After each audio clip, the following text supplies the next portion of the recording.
Hello everyone! For today's video, pag-usapan natin ang mga mahalagang soft skills na dapat matutunan ng mga anak natin habang bata pa sila. Kapag meron sila ng mga skills na to, tiyak na magdadala sa kanila ng tagumpay, lalo na sa kanilang mga pipiliing karir. Bago ang lahat, please don't forget to click the subscribe button and be part of our YouTube channel and click the notification bell para updated ka sa mga bago nating ina-upload na mga videos. So, bakit ba mahalaga ang mga soft skills? Ang mga soft skills na to ang siyang maghuhulma ng tama o positibong pag-uugali sa anak mo. May skills, magaling, talented sa kanyang industriya na pinili, pero tamad, laging late o kaya naman napaka-negatibo ang kaisipan. So, siguradong failure pa rin ang kanyang kahihinatnan. Ito ang mga mahalagang soft skills na dapat matutunan ng mga anak natin habang bata pa sila para maging successful sila sa kanilang paglaki o kaya yung pipiliin nilang karera sa buhay. Una, ang matuto ng priority management. Bigyan ng gabay ang anak kung paano ba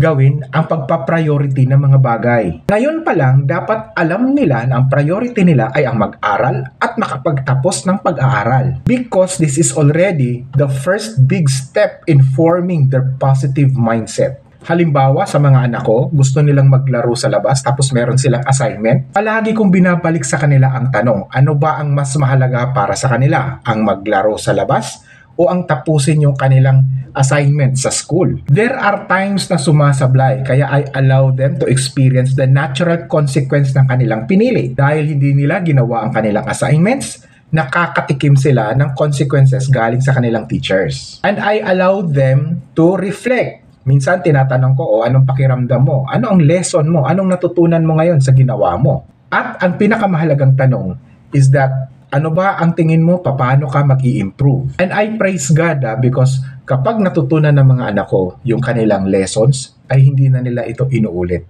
Pangalawa is time management. Dapat maintindihan ng anak natin na meron lamang 24 hours in a day. At dapat matrain sila na dapat maging kapaki-pakinabang ang kanilang ginagawa sa loob ng isang araw at making sure na magiging productive sila. Sa mga anak ko halimbawa, meron kaming nakaset na schedules. May schedule sila kung kailan sila maglalaro, may schedule sila kung kailan sila pwedeng gumamit ng gadgets, at may schedule sila ng kanilang pag-aaral. Isang napakahalagang training na ginagawa ko at binibigay ko sa aking mga anak ay yung hindi dapat nalilate sa school o kung anumang mga commitments. Because of that, it develops a character of becoming accountable and committed. Pangatlo is tamang mindset. Sabayan sila na matuto ng pagpapahalaga ng meaningful outcomes at pag-abot ng kanilang goals na may focus. Marami sa mga kabataan ngayon ang alam na lang ay ang walwalan. Ang iba pa nga, masyadong mayabang lalo na kapag nakakatanggap na ng allowance galing sa kanilang mga parents o mga magulang.